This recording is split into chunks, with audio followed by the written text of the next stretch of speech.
Guys, I've got to be wondering if Ripple themselves has been working on something that would make me a lot more bullish on XRP.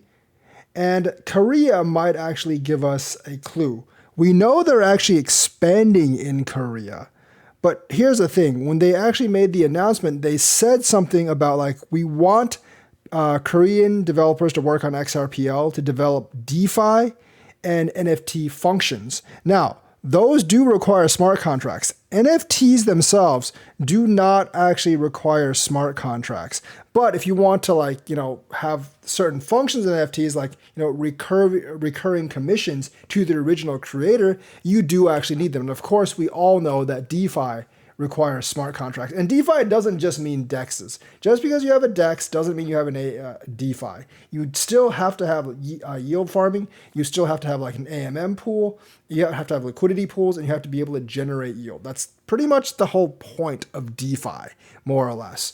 So XRP doesn't really have the ability of smart contracts yet. Flare isn't really smart contracts for XRP. Flare is just a bridge to Flare. Plus, like, nothing's really being built on Flare all that much. And there's like not that many. I mean, like, the whole hype about Flare is pretty much done. I don't think Flare is going anywhere. So I don't think they were talking about like getting people in Korea on Flare. I do think they might be talking about getting people on their own smart contracts.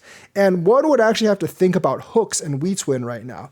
I do remember that some time ago, that one of the developers working on that said it's not going to be ready for like a year, maybe 6 months, but that was almost like 9, 10 months ago. So I think it might actually be getting ready. It might be hooks, or Ripple's team could actually be developing some kind of secret smart contract by themselves. We know that Codius was dumped a long time ago. That's kind of dead. But maybe they have an internal team working on some smart contracts, or maybe they are referring to WheatSwin on the XRPL. Because to do real development on the XRPL, you do actually need smart contract functionality of something like hooks. Now, the way I see hooks, it's not a full suite of smart contracts, but it's good enough to do like, basic yield farming, I would think. So the thing is, like, maybe that's actually closer than we actually thought. I thought hooks was still several months, maybe a year away, based on the developer's comments. Like, the developer maybe like 9, 10 months ago said it was like a year away, maybe even 2 years away.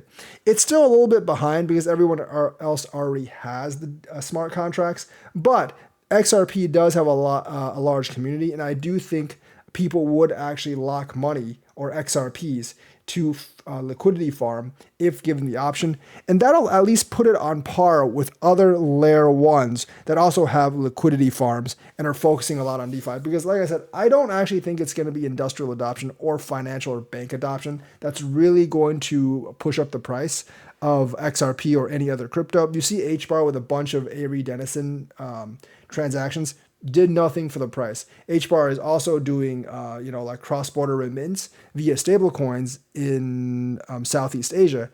And that's actually Japan, Korea, Taiwan, and Thailand. So they're kind of in the same market. One's using stablecoins, the other's trying to use ODL and get people to develop on XRPL.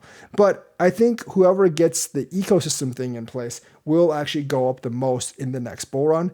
And if this is a secret hint that smart contracts are coming to XRP and DeFi is coming to XRP soon, then that would actually make me a lot more bullish on it. Because right now I'm not bullish on it because it doesn't have like the same features that drive up price in bull runs as everyone else does. So that's the news for the day. Let me know what you think. Like and subscribe, hit that bell notifications button. Thank you and have a nice day.